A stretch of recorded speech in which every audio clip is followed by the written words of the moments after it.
ಈ ಜರ್ನಿಯಲ್ಲಿ 25ಕ್ಕೆ ಥಿಯೇಟ್ರಲ್ಲಿ ಒಂದು ಸಿನಿಮಾ ಬಿಡುಗಡೆ ಆಗುತ್ತೆ. ಆದರೆ ಹೊರಗಡೆ ಒಂದು ಪಡೆ ಯುದ್ಧಕ್ಕೆ ರೆಡಿ ಆಗ್ತಾ ಇದೆ. ಈ ವೇದಿಕೆ ಮೇಲಿಂದ ಹೇಳ್ತಾ ಇದ್ದೀನಿ, ಯುದ್ಧಕ್ಕೆ ಸಿದ್ಧ. ಯಾಕಂದ್ರೆ ನಾವು ನಮ್ಮ ಮಾತಿಗೆ ಬದ್ಧ. ಕೆಲವೊಮ್ಮೆ ನನಗನ್ಸುತ್ತೆ ಸೈಲೆಂಟ್ ಆಗಿರೋದು ಒಳ್ಳೇದೋ ಕೆಟ್ಟದೋ ಗೊತ್ತಿಲ್ಲ, ಆದರೆ ನಿಮಗಳಿಗೋಸ್ಕರ, ನನ್ನ ಸ್ನೇಹಿತರು ನೀವೆಲ್ಲ ಚೆನ್ನಾಗಿರ್ಬೇಕು ಅನ್ನೋ ಒಂದೇ ಒಂದು ಕಾರಣಕ್ಕೋಸ್ಕರ, ನಾವೆಲ್ಲರೂ ಒಳ್ಳೆಯ ಹೆಸರಲ್ಲಿ ಇರಬೇಕು ಅನ್ನೋ ಒಂದೇ ಕಾರಣಕ್ಕೆ ನಾನು ಬಾಯಿ ಎಲ್ಲದನ್ನು ಮುಚ್ಕೊಂಡಿದ್ದೆ ಹೊರತು ಬಾಯಿ ಇಲ್ಲ ಅಂತಲ್ಲ. ಬಹಳಷ್ಟು ಕಲ್ಲಿನ ಹೋರಾಟ ನನ್ನಿಂದ, ನನ್ನ ಸಹನೆಯಿಂದ ನಿಮ್ಗಳ ಮೇಲೆ ಬೀಳ್ತಾನೆ ಇರುತ್ತೆ.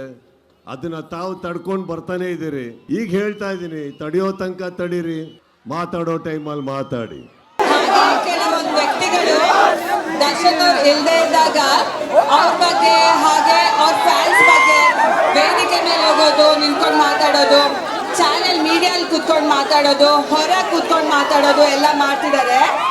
ಅದೇ ಜನಗಳು ದರ್ಶನ್ ಅವ್ರು ಇದ್ದಾಗ ಅವ್ರು ಬೆಂಗಳೂರಲ್ಲಿ ಇರ್ತಾರ ಇಲ್ವಾ ಅಂತಾನೆ ಗೊತ್ತಾಗಲ್ಲ, ಎಲ್ಲಿ ಮಾಯ ಆಗ್ತಾರೆ ಅಂತಾನೂ ಗೊತ್ತಾಗಲ್ಲ.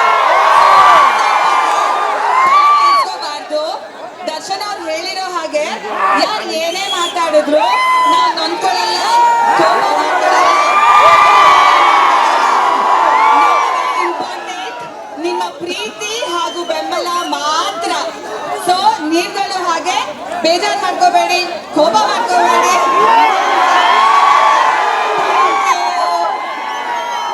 ಹಾಗೆ ಕೆಲವೊಂದು ವ್ಯಕ್ತಿಗಳು ದರ್ಶನ್ ಅವ್ರು ಇಲ್ಲದೆ ಇದ್ದಾಗ ಅವ್ರ ಬಗ್ಗೆ, ಹಾಗೆ ಅವ್ರ ಫ್ಯಾನ್ಸ್ ಬಗ್ಗೆ ವೇದಿಕೆ ಮೇಲೆ ಹೋಗೋದು, ನಿಂತ್ಕೊಂಡು ಮಾತಾಡೋದು, ಚಾನೆಲ್ ಮೀಡಿಯಲ್ಲಿ ಕೂತ್ಕೊಂಡು ಮಾತಾಡೋದು, ಹೊರ ಕೂತ್ಕೊಂಡು ಮಾತಾಡೋದು ಎಲ್ಲ ಮಾಡ್ತಿದ್ದಾರೆ.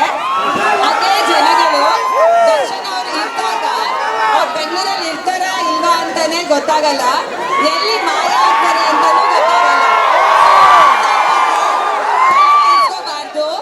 ದರ್ಶನ್ ಅವ್ರು ಹೇಳಿರೋ ಹಾಗೆ ಯಾರು ಏನೇ ಮಾತಾಡಿದ್ರು ನಾವು ನೊಂದ್ಕೊಳ್ಳಲ್ಲ, ಕೋಪ ಮಾಡ್ಕೊಳ್ಳಲ್ಲ.